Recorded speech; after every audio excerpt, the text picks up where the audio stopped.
एक अंतर्राष्ट्रीय संस्था ने एक बहुत अच्छी रिपोर्ट निकाली।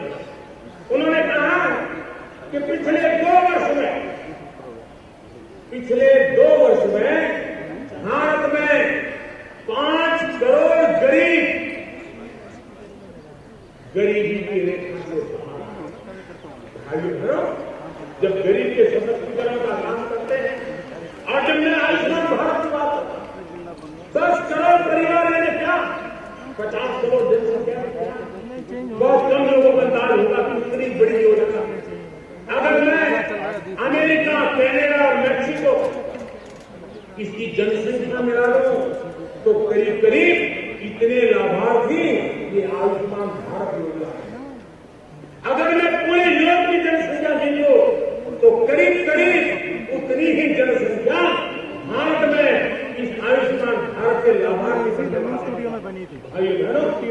गरीब को सशक्त बनाने के लिए हमने अनेक योजनाएं बनी, लेकिन योजनाएं तो कभी बनती, लेकिन बिचौली कच्ची कंपनी उसमें से मलाई खाए, गरीब को गरीब के हक का मिल जाता है, खजाने से पैसा जाता है, खाने की योजनाएं दिखती है, देश लूटता चला जाता है और सरकारें आंखें मूंद करके बैठ रही है। और मैं तो कतई नहीं बैठ सकता।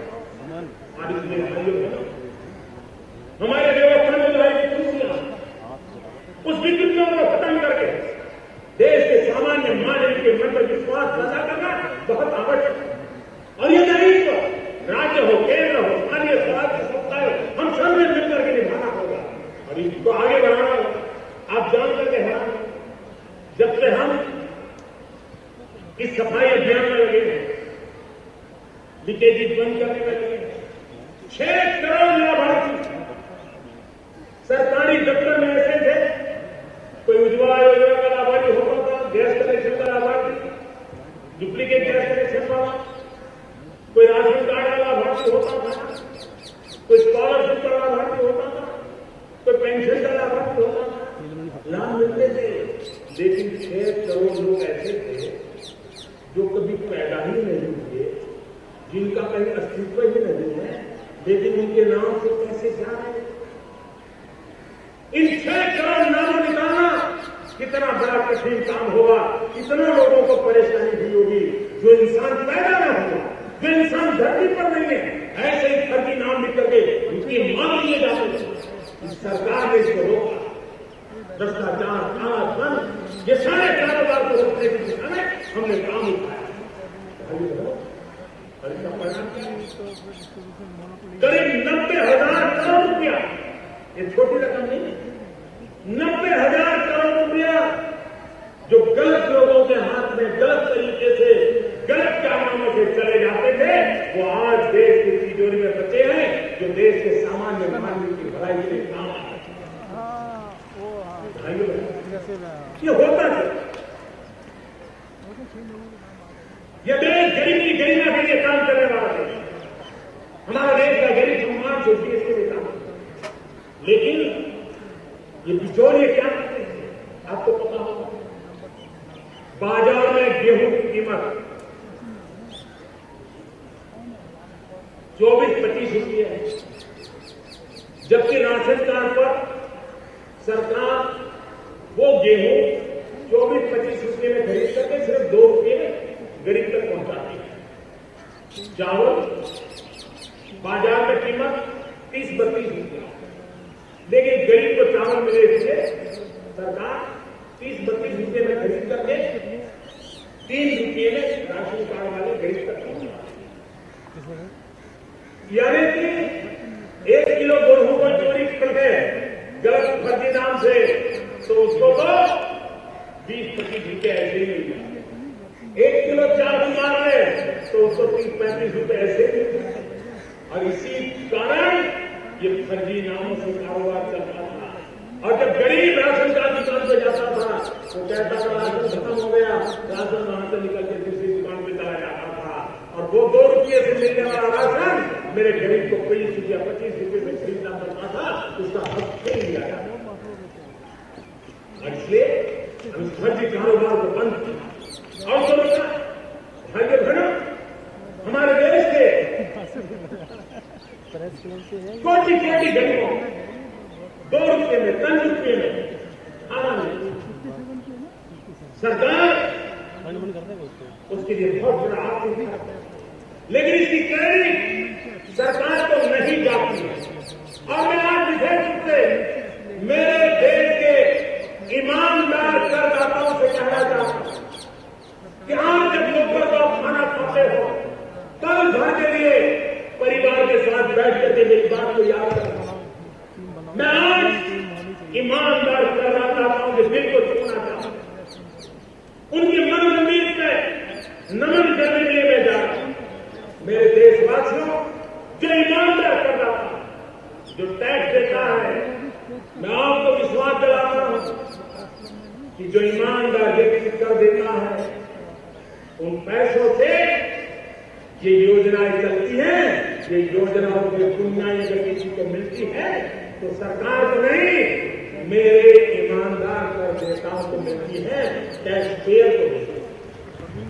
और इसलिए जब आप खाना खाने के लिए बैठते हैं तो आप विश्वास कीजिए, आपके कर देने की ईमानदार प्रक्रिया का परिणाम है कि जब आप खाना खा रहे हैं, उसी समय 3 गरीब परिवार भी खाना खा रहे हैं, जिसका पुण्य ईमानदार करदाता को मिल रहा है और गरीब का देश में कर न भरने की हवा बनाई जा रही है, लेकिन जब करदाता को पता चलता है कि उससे कर से, उसके टैक्स से, भले वो अपने घर में बैठा है, एयर कंडीशन कमरे में बैठा है, लेकिन उसके टैक्स से उसी समय 3 गरीब परिवार का पेट भर रहे हैं, इससे बड़ा जीवन का संतोष क्या सकता है? उससे ज्यादा मन को पुण्य क्या हो सकता है? भाइयों बहनों, आज देश ईमानदारी का उत्सव लेकर के आगे बढ़ रहा है और ईमानदारी का उत्सव लेकर के चल रहा है। देश में 2013 तक डायरेक्ट टैक्स देने वालों की संख्या 4 करोड़, यानी पिछले 70 साल की हमारी गतिविधि का परिणाम था कि देश में डायरेक्ट टैक्स देने वाले 4 करोड़। ये 4 करोड़ से भी कम 2013 तक, और आज ये संख्या करीब 2 गुना होकर के 6.25 करोड़ हो गई। कहां 3, 3.5, 4 करोड़ और कहां 7.25 करोड़। ये ईमानदारी का जीता जागता काम है। देश ईमानदारी की ओर चल पड़ा है। इसका उदाहरण इनडायरेक्ट टैक्स। 70 साल में हमारे देश में जितने इनडायरेक्ट टैक्स के उद्यमी जुड़े थे, वो 70 साल में 70 लाख का आंकड़ा था। 70 साल में 70 लाख, लेकिन सिर्फ जीएसटी आने के बाद पिछले एक वर्ष में ये 70 लाख का आंकड़ा 1 करोड़ 16 लाख तक पहुंच गया। भाइयों बहनों, मेरा देश का हर व्यक्ति आज ईमानदारी के उत्सव में आगे आ रहा है। जो भी आगे आ रहे हैं मैं उनको नमन करता हूं, जो आगे जाना चाहते हैं मैं उनको विश्वास दिलाना चाहता हूं। अब देश परेशानियों से मुक्त गौरवपूर्ण करदाता का जीवन बनाने के लिए प्रतिबद्ध है। मैं करदाताओं को विश्वास दिलाना चाहता हूं, आप देश को बनाने में योगदान दे रहे हैं। आपकी परेशानियां ये हमारी परेशानियां, हम आपके साथ खड़े हैं, क्योंकि आपके योगदान से हमें देश को आगे बढ़ाना है। और इसलिए भाई बहन, हम काल भ्रष्टाचार को माफ नहीं करते। कितनी आंखें क्यों ना आए, इस मार्ग को मैं छोड़ने वाला नहीं हूं मेरे देशवासी, क्योंकि देश को दिमक की तरह इन्हीं बीमारियों ने तबाह करके रखा हुआ। और इसलिए हमें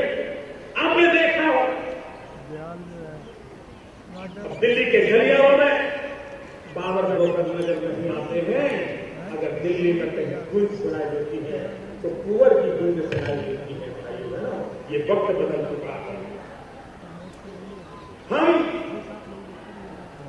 हमने देश में कुछ लोग अपने गांव में बैठ के कहते थे, अरे सरकार की वो नीति बदल दूंगा, टिकना कर दूंगा, फलाना कर दूंगा। उनके सारी दुकानें बंद हो गई, दरवाजे बंद हो गए। भाई बहनों, भाई भतीजेवाद तो हमने खत्म कर दिया। मेरे पराये के परंपराओं को हमने खत्म कर दिया है। रिश्वत लेने वालों को कार्रवाई बड़ी कठोर हो रही है। लगभग 3 लाख, यहां बड़ा छोटा नहीं, 3 लाख संदिग्ध कंपनियों पर ताले लग चुके हैं। उनके डायरेक्टरों पर पाबंदियां लगा दी गई है। और आज हमने प्रक्रियाओं ट्रांसपेरेंट कराने की ऑनलाइन प्रक्रिया चालू की। हमने आईटी टेक्नोलॉजी का उपयोग किया है और उसका परिणाम है कि आज पर्यावरण, एक समय का पर्यावरण की मंजूरी यानी करप्शन के पहाड़ चढ़ते जाना सब जाकर के मिलती है। हमने उसको ट्रांसपेरेंट कर दिया, ऑनलाइन कर दिया है। कोई भी व्यक्ति उसको देख सकता है और भारत के संसाधनों का सही उपयोग हो, इस पर हम काम कर सकते हैं। भाई बहन, आज हमारे लिए गर्व का विषय है कि हमारे देश में आज सुप्रीम कोर्ट में 3 महिला सुप्रीम कोर्ट में जज हमारी बैठी हुई है। कोई भी भारत की नारी गौरव कर सकती है कि भारत के सुप्रीम कोर्ट में आज 3 महिला माननीय न्यायाधीश आज हमारे देश को न्याय दे रही है। भाई बहनों, मुझे गर्व है आजादी के बाद ये पहली कैबिनेट है जिसमें सर्वाधिक महिलाओं को स्थान मिला है। मैं आज इस मंच से मेरी कुछ बेटियों, बहादुर बेटियों को एक खुशखबरी देना चाहता हूं। भारतीय सशस्त्र सेना में शॉर्ट सर्विस कमीशन के माध्यम से नियुक्त महिला अधिकारियों को, शॉर्ट सर्विस कमीशन के माध्यम से महिला अधिकारियों को पुरुष समकक्ष अधिकारियों की तरह पारदर्शी चयन प्रक्रिया द्वारा स्थायी कमीशन का मैं आज घोषणा करता हूं। जो हमारी लाखों बेटियां आज यूनिफॉर्म की जिंदगी जी रही है, देश के लिए कुछ करना चाहती है, उनके लिए आज मैं ये तोहफा दे रहा हूं, लाल किले की ताकीद को दे रहा हूं। देश की महिलाएं नए और शक्तिशाली भारत के निर्माण में कंधे से कंधे मिला करके चल रही है। हमारी मां बहनों का गौरव, उनका योगदान, उनका सामर्थ्य आज देश अनुभव कर रहा है। खेल से लेकर खेल के मैदान तक हमारी महिलाएं हिंदुस्तान का तिरंगा झंडा ऊंचा, सरपंच से लेकर के संसद तक हमारे देश की महिलाएं देश के विकास के लिए अपना योगदान दे रही है। स्कूल से लेकर के सेना तक हमारे देश की महिलाएं आज कंधे से कंधा मिला करके आगे बढ़ रही है। लेकिन जब इतनी बड़ी मात्रा में हमारी महिलाएं अपने पराक्रम से आगे बढ़ रही हो तो कभी कभी विस्मृतियां भी हम देख रहे हैं। और महिला शक्ति को चुनौती देने वाली राक्षसी शक्तियां भी कभी कभी उभर कर जा रही हैं।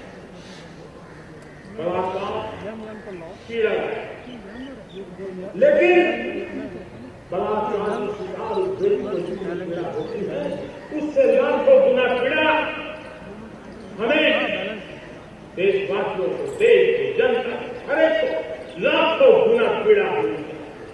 आइए बहनों, ये राक्षसी मनोवृत्ति, उससे समाज को मुक्त कराना होगा, देश को मुक्त कराना होगा। कानून अपना काम कर। पिछले दिनों मध्य प्रदेश में 5 दिन के अंदर कटनी में बलात्कारियों के केस 5 दिन चला और 5 दिन में फांसी की सजा सुनाई दी। उसी प्रकार से राजस्थान में कुछ ही दिनों में बलात्कारियों के केस चले और उनको फांसी की सजा सुना दी गई। आज ये फांसी की खबरें जितनी ज्यादा प्रचारित होगी, इन राक्षसी मनोवृत्ति के लोगों में भय पैदा होगा। हमें इन खबरों को प्रचारित करना चाहिए। अब फांसी का लटकना तय हो रहा है, ये विकृति की मानसिकता वालों को भय होना चाहिए। हमें इस मानसिकता पर प्रहार करने की आवश्यकता, इस सोच पर प्रहार करने की आवश्यकता, इस विकृति पर प्रहार करने की आवश्यकता है। और भाइयों बहनों, यही सोच, यही विकृति अक्षम्य अपराधों को जन्म देती है और उसे हमें, हमारे लिए सुप्रीम है रूल ऑफ लॉ, उसमें कोई कॉम्प्रोमाइज नहीं हो सकता। किसी को भी कानून हाथ में लेने का हक नहीं दिया जा सकता है। और परिवार में भी, स्कूलों में, कॉलेज, प्रसार माध्यम, हमारे बच्चों की, हमारी नई पीढ़ी फूल जैसे बच्चों की परवरिश ऐसे हो ताकि उसके रगों में संस्कार हो, महिलाओं का गौरव करने, उसके दिल दिमाग में भरा हो कि महिलाओं का सम्मान ये जीवन जीने का सही तरीका हो, नारी का गौरव ये जीने का सही रास्ता हो सकता है। ये हमें परिवारों में भी ये संस्कार देने होंगे। मेरे मुस्लिम महिलाएं बहनें, उनको मैं आज लाल किले से विश्वास बना रहा हूं। 3 तलाक की कुरीति ने हमारे देश की मुस्लिम बेटियों की जिंदगी को तबाह करके रखा है। अब जिनको तलाक नहीं मिला है वो भी इस दबाव में गुजारा कर रहे हैं। इस सत्र में भी हमने पार्लियामेंट में कानून ला करके हमारी महिलाओं को कुरीतियों से मुक्ति दिलाने का बीड़ा उठाया, लेकिन अभी भी कुछ लोग हैं जो इसे पारित नहीं हो गए। लेकिन मैं मेरे देश की पीढ़ी की माताओं बहनों, मेरी मुस्लिम बेटियों को मैं विश्वास दिलाता हूं कि मैं उनके न्याय के लिए, उनके हक के लिए करने में कुछ भी कमी नहीं रखूंगा और मैं आपकी आशा आकांक्षाओं को पूर्ण करके रहूंगा। मेरे प्यारे देशवासियों, सेना हो, अर्धसैनिक हो, अर्धसैनिक बल हो, हमारे पुलिस बल हो, हमारी खुफिया एजेंसियों, इनकी एकजुटता देश में आंतरिक सुरक्षा को एक बहुत बड़ी ताकत है। एक आंतरिक सुरक्षा का एहसास पैदा किया है। एक शांति के वातावरण को उनके त्याग, तपस्या और कठोर परिश्रम के कारण एक नया विश्वास पैदा हुआ। भाई बहन, आए दिन नॉर्थ ईस्ट में हिंसक घटनाओं की खबरें आती थी, अलगाववाद की खबरें आती थी, बम बंदूक पिस्टल की घटनाएं सुनाई देती थी। लेकिन आज एक arm forces special power act जो 3-3, 4-4 वर्ष से लगा हुआ, आज मुझे खुशी है कि हमारे सुरक्षा बलों के प्रयासों के कारण, राज्य सरकारों की सक्रियता के कारण, केंद्र और राज्य की विकास की योजनाओं के कारण जन सामान्य को जोड़ने के प्रयासों का परिणाम है कि आज कई वर्षों के बाद त्रिपुरा और मेघालय, 2 राज्य पूरी तरह arm forces special power act से मुक्त हो गए। अरुणाचल प्रदेश के भी कई जिले इससे मुक्त हो गए हैं। इन्हीं जिले जिलों में अब स्थिति बनी। लेफ्ट विंग एक्सट्रीमिज्म, माओवाद देश को रक्त से रंजित कर रहा है। आए दिन हिंसा की वारदातें करना, भाग जाना, जंगलों में छुप जाना, लेकिन लगातार हमारे सुरक्षा बलों के प्रयासों के कारण, विकास की नई नई योजनाओं के कारण, जन सामान्य को जोड़ने के प्रयासों के कारण जो लेफ्ट विंग एक्सट्रीमिज्म 126 जिलों में मौत के साए में जीने के लिए मजबूर कर रहा था, आज वो कम होकर के करीब 90 जिलों तक आ गया है और वो बहुत तेजी से आगे बढ़ रहा है। भाइयों, जम्मू और कश्मीर अटल बिहारी वाजपेयी जी ने हमें रास्ता दिखाया है और वही रास्ता सही है, उसी रास्ते पर हम चलना चाहते हैं। वाजपेयी जी ने कहा था, इंसानियत, जमहूरियत और कश्मीरियत, इन 3 मूल्य मुद्दों को लेकर के हम कश्मीर के विकास के लिए, चाहे लद्दाख हो, चाहे जम्मू हो या श्रीनगर देवी हो, संतुलित विकास हो, समान विकास हो, वहां के सामान्य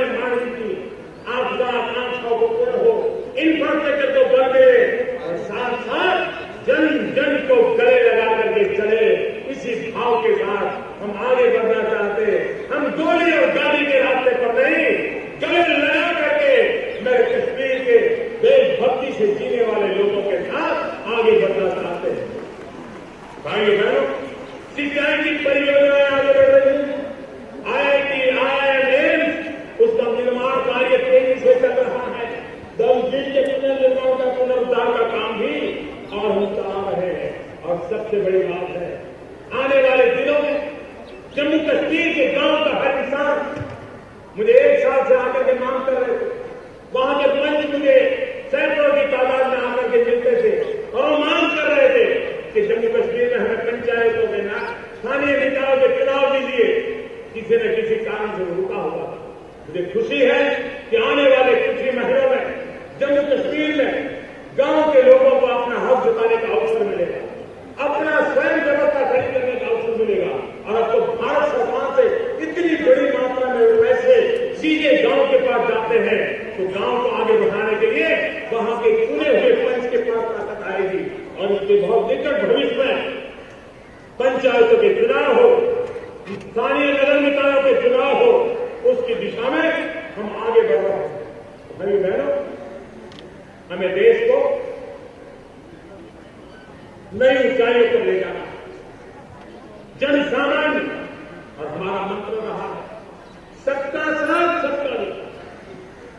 कोई भेदभाव नहीं, कोई मेरा तेरा नहीं, कोई अपना पराया नहीं, कोई भाई भतीजावाद नहीं, सबका साथ है, सबका साथ। और इसलिए हम ऐसे लक्ष्य तय करके चलते हैं। और मैं आज फिर इस तिरंगे झंडे के नीचे खड़े हैं, लाल किले की प्राचीर से कोटि कोटि देशवासियों को उन संकल्पों को दोहराना चाहता हूं, उन संकल्पों को उद्घोष करना चाहता हूं, जिसके लिए हम अपने आप को धोखा देने के लिए तैयार हैं। हर भारतीय के पास अपना घर हो, हाउसिंग फॉर ऑल, हर घर के पास बिजली कनेक्शन हो, पावर फॉर ऑल, हर भारतीय को धुएं से मुक्ति मिले रसोई में, और इसलिए कुकिंग फॉर ऑल, हर भारतीय को जरूरत के मुताबिक जल मिले, और इसलिए वाटर फॉर ऑल, हर भारतीय को शौचालय मिले, और इसलिए सैनिटेशन फॉर ऑल, हर भारतीय को कुशलता मिले, और इसलिए स्किल फॉर ऑल, हर भारतीय को अच्छी और सस्ती स्वास्थ्य सेवाएं मिले, इसलिए हेल्थ फॉर ऑल, हर भारतीय को सुरक्षा मिले, इसलिए सुरक्षा का बीमा सुरक्षा कवच मिले, और इसलिए इंश्योरेंस फॉर ऑल, हर भारतीय को इंटरनेट की सेवा मिले, और इसलिए कनेक्टिविटी फॉर ऑल, इस मंत्र को लेकर के हम देश को आगे बढ़ाना चाहते हैं। मेरे प्यारे बहनों, लोग मेरे लिए भी राष्ट्रवाद की बातें करते हैं, लेकिन जो कुछ भी कहा जाता हो, लेकिन मैं आज सार्वजनिक रूप से स्वीकार करना चाहता हूं। मैं बेसब्र हूं कि निर्दोष कई देश हमसे आगे निकल चुके हैं। मैं बेसब्र हूं मेरे देश को उन सारे देशों से भी आगे ले जाने के लिए। मैं बेचैन हूं मेरे प्यारे देशवासियों, मैं बेसब्र भी हूं, मैं बेचैन भी हूं। मैं बेचैन हूं हमारे देश के बच्चों के विकास में कुपोषण एक बहुत बड़ी रुकावट बना हुआ है, एक बहुत बड़ा बोतलनेक बना हुआ है। मुझे मेरे देश को कुपोषण से मुक्त कराना है, इसलिए मेरे देशवासियों, मैं व्याकुल हूं ताकि गरीब तक समुचित हेल्थ कवर प्राप्त हो। इसके लिए मैं बेचैन हूं ताकि मेरे देश का सामान्य व्यक्ति भी बीमारी से लड़ सके, भिड़ सके। भाइयों, मैं व्याकुल भी हूं, मैं व्यग्र भी हूं। मैं व्यग्र हूं ताकि अपने नागरिक को quality of life, ease of living, उसका अवसर प्रदान हो, उसमें सुधार आए। मेरे प्यारे देशवासी, मैं व्याकुल भी हूं, मैं व्यग्र हूं, मैं अधीर भी हूं। क्योंकि चौथी औद्योगिक क्रांति, जो ज्ञान के अधिष्ठान पर चलने वाली चौथी औद्योगिक क्रांति है, तो चौथी औद्योगिक क्रांति का नेतृत्व आईटी जिसके उंगलियों पर है, वो मेरा देश उसकी अगुवाई करे, इसके लिए मैं अधीर हूं। मेरे प्यारे देशवासियों, मैं आतुर हूं क्योंकि चाहता हूं कि देश अपनी क्षमता और संसाधनों का पूरा लाभ उठाए और विश्व में गर्व के साथ हम आगे बढ़े। मेरे प्यारे देशवासियों, जो हम कल उससे भी आगे बढ़ना है। हमें खैरात मंजूर नहीं, हमें झुकना मंजूर नहीं है, और झुकना तो हमारे स्वभाव में नहीं है। ये देश न रुकेगा न झुकेगा, ये देश न थकेगा। हमें नई ऊंचाइयों पर आगे चलना है, उत्तरोत्तर प्रगति करते हुए। भाइयों बहनों, वेद से वर्तमान तक विश्व की चीज पुरातन विरासत के हम धनी है। हम पर इस विरासत के आशीर्वाद है, उस विरासत की हमारे आत्मविश्वास की बदौलत है। उसको लेकर के हम भविष्य के और आगे बढ़ना चाहते हैं। और मेरे प्यारे देश, हम सिर्फ भविष्य देखने वाला करना नहीं चाहते हैं, हम भविष्य भी देखना चाहते हैं, लेकिन भविष्य के उस शिखर को भी पहुंचना चाहते हैं। भविष्य के शिखर को सपना लेकर के हम चलना चाहते हैं। और इसलिए मेरे प्यारे देशवासियों, मैं आपको एक नई आशा, नया विश्वास, देश उसी से चलता है, देश उसी से बदलता है। और इसलिए मेरे प्यारे देशवासियों, अपने मन में एक लक्ष्य लिए, अपने मन में एक लक्ष्य लिए, मंजिल अपनी प्रत्यक्ष लिए, अपने मन में एक लक्ष्य लिए, मंजिल अपनी प्रत्यक्ष लिए। हम तोड़ रहे हैं जंजीरें, हम तोड़ रहे हैं जंजीरें, हम बदल रहे हैं तस्वीर, हम तोड़ रहे हैं जंजीरें, हम बदल रहे हैं तस्वीरें। ये नवयुग है, ये नवयुग है, ये नव भारत है, ये नवयुग है, ये नव भारत है। खुद लिखेंगे अपनी तकदीर, हम बदल रहे हैं तस्वीर, खुद लिखेंगे अपनी तकदीर। ये नवयुग है, नव भारत है। हम निकल पड़े हैं, हम निकल पड़े हैं प्रण करके, हम निकल पड़े हैं प्रण करके, अपना तन मन अर्पण करके, अपना तन मन अर्पण करके। जीत है, जीत है, जीत है, एक सूर्य उगाना है, जीत है, एक सूर्य उगाना है, अंबर से ऊंचा जाना है, अंबर से ऊंचा जाना है। एक भारत नया बनाना है, एक भारत नया बनाना है। मेरे प्यारे देशवासियों, फिर एक बार आजादी के पावन पर्व पर आपको अनेक अनेक शुभकामनाएं देते हुए आइए जय हिंद के मंत्र के साथ उच्च स्वर से मेरे साथ बोलेंगे, जय हिंद, जय हिंद, जय हिंद।